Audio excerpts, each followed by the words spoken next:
Akvaryumu kurdunuz, her şey yolunda sanıyorsunuz. Ama o da ne? Camlarda yosunlar, kumda tortular. Hemen koşup bir vatoz, 2 de çöpçü aldınız. Pet shop sahibi dedi ki, al bunları at akvaryuma. Pırıl pırıl olsun, dip çekimine bile gerek kalmaz. Pislikleri yer bunlar. Arkadaşlar, üzülerek söylüyorum ki kandırıldınız. Bugün akvaryum hobisinin en büyük, en ticari ve en ölümcül yalanını ifşa ediyoruz. O balıklar temizlikçi değil. Onlar köle de değil. Eğer onları dışkı yesinler diye aldıysanız şu an akvaryumunuzda yavaş yavaş açlıktan ölen canlılar var demektir. Hazırsanız şimdi gerçekleri konuşalım. Öncelikle şu dışkı yeme meselesini bilimsel olarak kapatalım. Balık dışkısı nedir? Sindirilmiş besin değeri emilmiş atıktır. Doğada hiçbir canlı eğer mecbur değilse enerji değeri sıfıra yakın olan bu atığı besin kaynağı olarak seçmez. Sizin çöpçü sandığınız o balık kumun üzerindeki yem artığını ararken yanlışlıkla dışkıyı ağzına alabilir. Ama tadına bakar ve bu bir besin değil diyerek geri tükürür. Siz uzaktan yedi dersiniz. Daha kötüsünü biliyor musunuz? Vatozlar ve çöpçüler akvaryumun biyolojik yükünü azaltmaz. Tam tersine arttırır. Özellikle vatozlar birer dışkı makinesidir.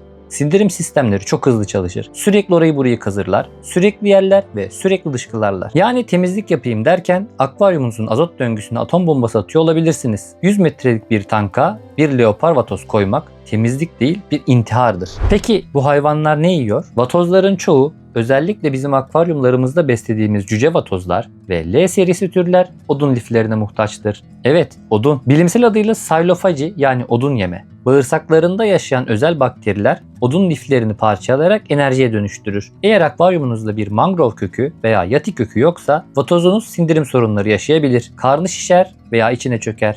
O kütük sadece dekor değil, onların ekmeğidir, ilacıdır. Ayrıca bu canlılar otçuldur. Camdaki yosun yetmez. Haftada en az 2-3 kez onlara haşlanmış kabak, salatalık, kapya biber verebilirsiniz. Vatozunuza hiç sebze vermediyseniz onun ne kadar mutlu olduğunu gördüğünüzde şaşıracaksınız. Gelelim benim favorilerime, koridoraslar. Onlar taban mühendisleridir. Doğada ne yaparlar? İncecik nehir kumlarını o hassas bıyıklarıyla tararlar. Bıyıklarında tat alma reseptörleri bulunur. Kumu ağızlarına alırlar, içindeki börtü böceği süzerler ve kumu solungaçlarından geri atarlar. Şimdi düşünün, siz bu hayvanı alıyorsunuz, keskin kenarlı, boyalı, iri taneli bir çakılın üzerine atıyorsunuz. Ne oluyor? Bıyıkları kesiliyor. O kesiklerden bakteri giriyor ve bıyıklar eriyor. Bıyığı olmayan bir koridoras, elleri olmayan bir insan gibidir. Yem bulamaz, strese girer ve ölür. Eğer koridoras yani çöpçü balığı besleyecekseniz birinci kuralınız ince siliskum kullanmanız olacaktır. İkinci kuralınız ise sürü psikolojisi. Bu balıklar doğada binlerce kişilik sürüler halindedir. Akvaryuma 1-2 tane alıp atmayın.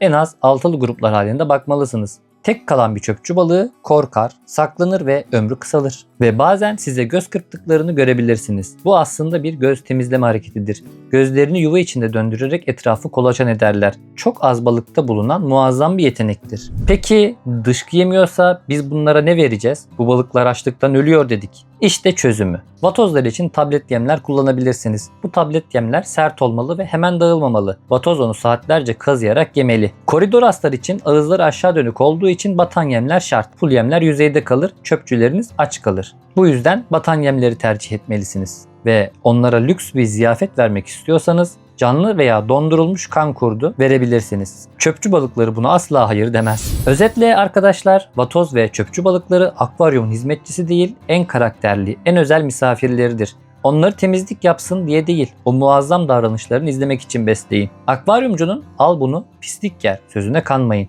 Bilime güvenin. Eğer bu videodan sonra vatozunuza bir dilim salatalık verirseniz o da size o meşhur vantuzlu gülüşünü atabilir. Sizin vatozunuz en çok hangi sebzeyi seviyor? Yorumlarda yazın. Belki bilmediğimiz tarifler çıkar. Balıklarınıza iyi bakın. Suyunuz berrak olsun. Hoşça kalın.